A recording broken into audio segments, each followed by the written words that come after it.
Alright.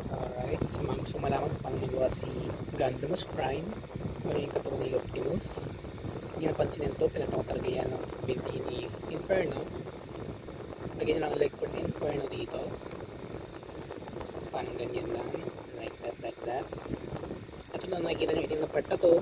Ito ang shoulder part ni Ironhide. Kahit anong Ironhide, pwede yan. Parang ikabit na pa ganyan. Like this. Tapos kumuha kayo ng hip part ng Inferno or kahit ng character. Lagyan nyo na pa ganyan.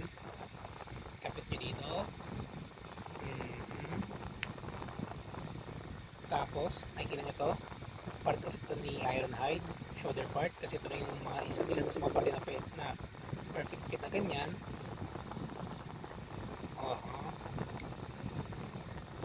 Tapos kunin yung mga kamay.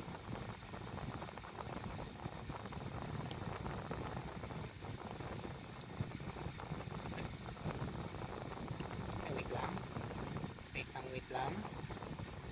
Kapit ka!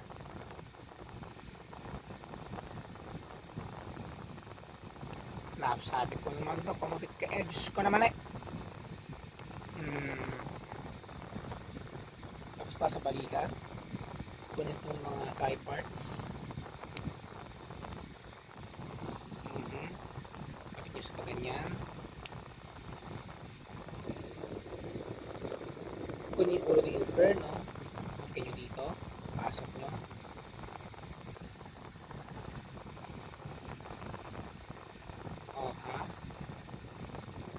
Tapos, ito yung front part ng leg bar na to.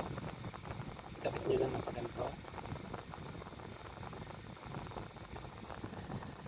Tapos may peg ng likod ng ulo niya.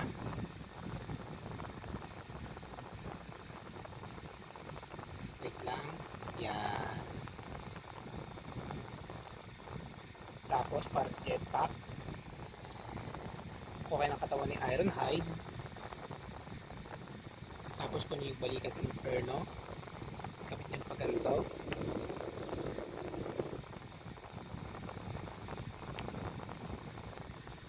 Tapos kuha kayo ng binti ulit Inferno. Kapit niyo ulit pag ganyan.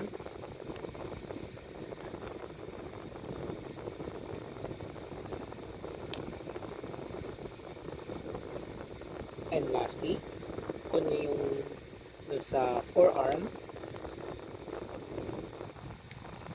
ay Diyos ko naman, relax naman.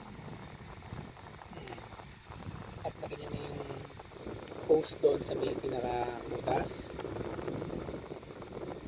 At kapit nyo sa likod.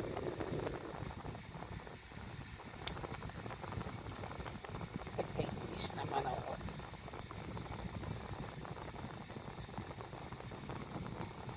Bulaga. Meron ka ng Gundam Prime.